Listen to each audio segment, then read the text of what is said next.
London के एक railway station में ट्रेन गार्ड जो अपनी शिफ्ट खत्म करता है।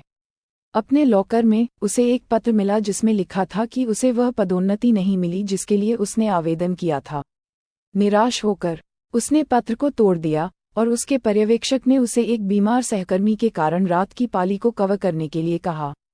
शुरू में अनिच्छुक, जो तब सहमत हो जाता है जब उसे पता चलता है कि उसकी क्रश एलेन आज रात ट्रॉली गर्ल है। ट्रेन छूटने के बाद जो टिकटों का निरीक्षण करना शुरू करता है, जबकि अधिकांश यात्री इसका अनुपालन करते हैं। कुछ नाराज हैं। वह एक महिला की मदद करता है जो अपनी छड़ी गिरा देती है, लेकिन उसके कुत्ते की गुर्राहट से चौंक जाती है। केट ने यह दावा करते हुए कि उसने अपना टिकट खो दिया है, गुस्से में जुर्माना भर देती है। जो ने देखा कि बाथरूम का दरवाज़ा अव्यवस्थित, अंकित है और पानी रिस रहा है। जब वह एलेन से टकराता है और उससे बाहर जाने के लिए कहता है, तो वह उसे मना कर देती है, जिससे यात्री पॉल को देखना अजीब हो जाता है। चूंकि ट्रेन बारिश और पूर्णिमा के तहत यात्रा करती है, यात्री विभिन्न स्टेशनों पर उतरते हैं जब तक कि कुछ ही शेष नहीं रह जाते। जंगल में एक तेज चीख के कारण ट्रेन रुक जाती है। जो जांच करता है और उसे एक दरवाजे के पीछे एक छाया दिखाई देती है, लेकिन ड्राइवर की किसी चीज से टकराने की घोषणा से वह बाधित हो जाता है। जो को पता चलता है कि एलेन की ट्रॉली गिर गई है और वह उसे उठाने की कोशिश करता है, लेकिन एड्रियन ने ऐसा किया। जमीन पर एड्रियन की चाबियों के 2 सेट देखकर आश्चर्यचकित होकर जो घबराए हुए यात्रियों को शांत करने की कोशिश करता है और ड्राइवर टोनी से संपर्क करता है, जो कोई जवाब नहीं देता है। स्पीकर का उपयोग करते हुए जो धैर्य रखने के लिए कहता है। इस बीच ट्रेन के बाहर टोनी को पता चलता है कि एक हिरण पहिए में फंस गया है, लेकिन वह उसे बाहर नहीं निकाल पाता है। अचानक एक रहस्यमय प्राणी टोनी पर हमला करता है और उसे मार डालता है, जिससे खिड़की पर खून बिखर जाता है, जिसे बारिश में बहा दिया जाता है। जो इंतजार करते करते थक गया, नियंत्रण कार में प्रवेश करता है और उसे खाली पाता है। वह एलेन को यात्रियों को मुफ्त नाश्ता देकर शांत करने के लिए कहता है, फिर कंपनी की बचाव टीम को बुलाता है। उसे पता चलता है कि खराब फोन सिग्नल के बावजूद वे 4 घंटे में पहुंचेंगे। यात्रियों को प्रतीक्षा और टोनी के लापता होने की सूचना देने से उनकी घबराहट बढ़ जाती है, जब तक कि एड्रियन उन्हें चुप कराने के लिए चिल्लाता नहीं है, ये देखते हुए कि उनके पास कोई फोन सिग्नल नहीं है।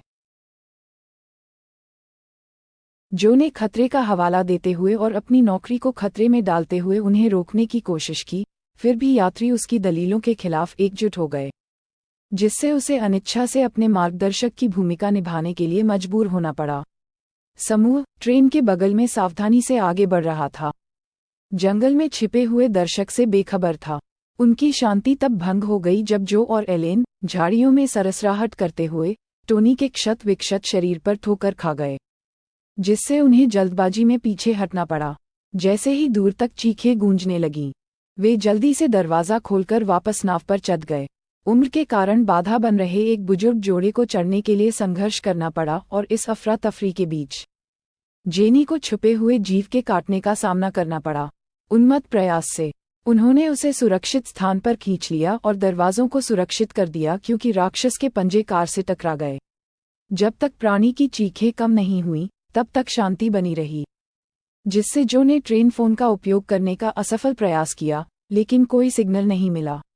बिली ने खुद को इंजीनियरिंग का छात्र बताते हुए ईंधन रिसाव की पहचान की, जिसने ट्रेन को बाधित कर दिया। इस बीच बाहर एंटीना को नुकसान प्राणी द्वारा जानबूझकर की गई तोड़फोड़ का संकेत देता है। अपने हमलावर के बारे में अटकलों के बीच मदद के लिए नीना की पुकार बेरहमी से बाधित हो गई, क्योंकि प्राणी ने खिड़की तोड़ दी और उसे छीन लिया। ट्रेन की रोशनी टिमटिमाते ही घबराहट बढ़ गई, जिससे वे घने अंधेरे में असुरक्षित हो गए। संयम बनाए रखने के प्रयासों के बावजूद जेनी का घाव बिगड़ गया और तनाव बढ़ गया। केट ने नीना को सांत्वना देते हुए अपनी बेटी की कहानियां सुनाईं। फिर भी जैसे जैसे प्राणी ने अपना हमला फिर से शुरू किया, डर ने उन्हें फिर से जकड़ लिया, और जैसे जैसे रात बीतती गई, आशा कम होती गई। पूरी अग्निपरीक्षा के दौरान गठबंधन बने और अप्रत्याशित खुलासे सामने आए, लेकिन बाहर मंडराता खतरा कायम रहा, जो उनकी खतरनाक दुर्दशा की लगातार याद दिलाता रहा। चीख पुकार के बीच केट ने नीना तक पहुंचने का प्रयास किया, लेकिन मैथ्यू ने उसे जबरन रोक लिया, जिससे एक और संभावित शिकार होने से बच गया। भयभीत होकर उन्होंने सुना कि जानवर ने छत पर नीना पर बेरहमी से हमला किया। खून के धब्बे खिड़कियों पर लग गए। दहशत फैल गई, जिससे समूह को दूसरी कार में भागना पड़ा, जहां नीना के भाग्य पर केट की पीड़ा दोष और बहस में बदल गई। गेट के सख्त हस्तक्षेप ने उन्हें जीवित रहने के लिए एकता की आवश्यकता की याद दिला दी। ट्रेन के औजारों के साथ उन्होंने अस्थायी बैरिकेड्स के साथ अपने आश्रय को मजबूत किया, हर दरार को आसन्न खतरे से सुरक्षित रखा। जैसे जैसे समय बीतता गया, उनमें निराशा घर कर गई, जो खोए हुए अवसरों और अधूरे सपनों पर जेनी और केट के साझा विलाप से और भी बढ़ गई। एक कोने में एड्रियन ने जो पर विश्वास किया, अपने दोहरे जीवन का खुलासा किया और कमजोर सदस्यों को छोड़कर भागने की योजना का प्रस्ताव रखा। इससे पहले कि जो प्रतिक्रिया दे पाता, जेनी की अचानक हिंसक बीमारी ने ध्यान भटका दिया, जिससे उनके अगले कदम पर गर्मागर्म बहस छिड़ गई।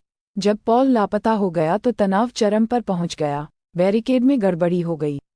एड्रियन के आग्रह पर उन्होंने अनिच्छा से उसकी तलाश की। केवल पॉल को बाथरूम में फंसा हुआ पाया। वह प्राणी ऊपर से हमला कर रहा था, नाजुक दरवाजे को तोड़ रहा था। पॉल को बचाने का जो का प्रयास दुखद रूप से समाप्त हो गया। टूटे दरवाजे के माध्यम से उसकी मृत्यु देखी गई।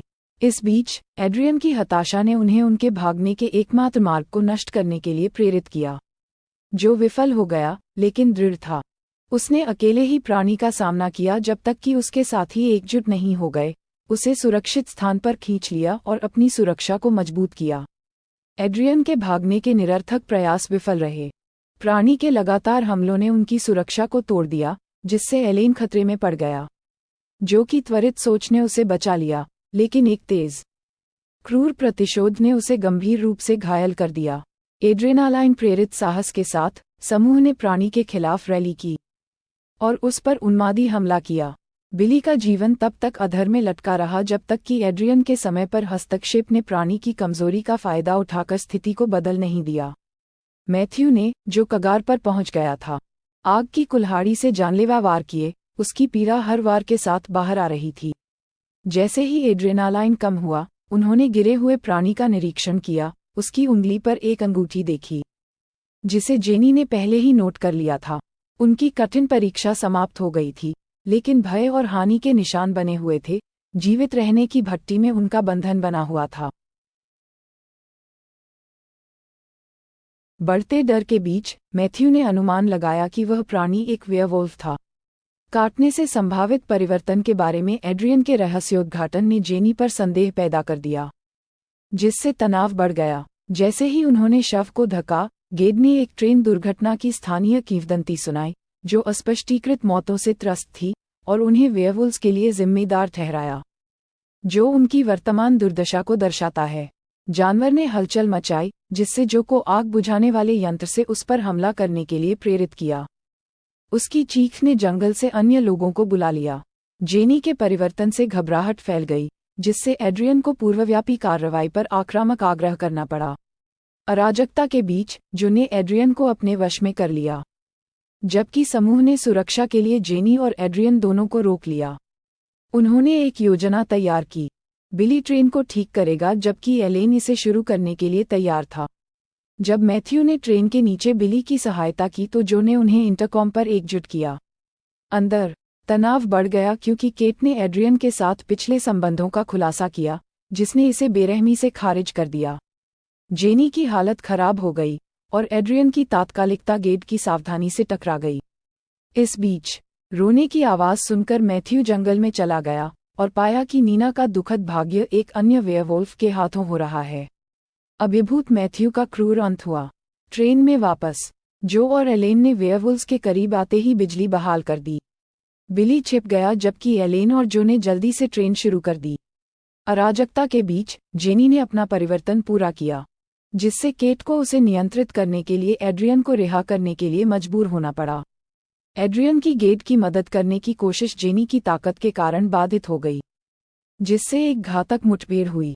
एड्रियन ने समूह को बचाने के लिए केट की बलि दे दी और ट्रेन के तेजी से आगे बढ़ने पर उसे वेयरवुल्व्स की दया पर छोड़ दिया। अंदर गेड और एड्रियन के बीच तनाव बढ़ गया, जिसे जो ने शांत किया। जैसे जैसे ट्रेन आगे बढ़ी, एड्रियन की आक्रामकता चरम पर पहुंच गई, जिसकी परिणति जेनी पर जबरदस्त हमले के रूप में हुई। गेड ने हस्तक्षेप किया, जिससे एक संक्षिप्त लेकिन भयंकर संघर्ष छिड़ गया। ये कष्टदायक यात्रा वेयरवुल्व्स से बाल बाल बचने के साथ समाप्त हुई, जिससे जीवित बचे लोगों के बीच त्रासदी और टूटे हुए गठबंधन रह गए। अफरा तफरी में जेनी ने अपने पति पर बेरहमी से हमला कर दिया, जिससे खून की धारा बहने लगी। फिर उसने एड्रियन को निशाना बनाया, लेकिन बिली के संघर्ष के कारण अनजाने में मरम्मत रुक गई, जिससे ट्रेन फिर से रुक गई। इससे पहले कि वह एड्रियन को नुकसान पहुंचा पाती, जो और एलेन ने तेजी से हस्तक्षेप किया, जेनी को चाकू मार दिया। क्रोधित होकर जो एड्रियन पर झपटा, लेकिन एलेन ने हिंसा रोकने के लिए हस्तक्षेप किया। हाथापाई के बीच वेयरवुल्व्स ने ट्रेन में सेंध लगा दी, जिससे जो और एलेन को दरवाज़ा बंद करना पड़ा। एड्रियन को एहसास हुआ कि बचने के लिए बलिदान की आवश्यकता है, जो को अक्षम कर दिया गया। जो ने जवाबी कार्रवाई की, जिससे विवाद शुरू हो गया। एलेन ने एक नुकीली वस्तु पकड़ ली, जिससे एड्रियन तब तक घायल हो गया जब तक उसने जो को छोड़ नहीं दिया। एड्रियन ने दरवाजे की चाबियां जब्त कर लीं और ट्रेन से भाग गया। वेयरवुल्व्स द्वारा घेर लिए जाने पर बिली ने मोलोटोव कॉकटेल को प्रज्वलित किया, जिससे एक प्राणी आग की लपटों में घिर गया। उसने खुद को एक मशाल से लैस किया, दूसरों को दूसरी कार में वापस ले गया, जबकि जो और एलेन को एक क्राउबार प्रदान किया। उन्होंने जबरदस्ती दरवाज़ा खोला और भागते हुए बिली ने खुद को बलिदान कर दिया।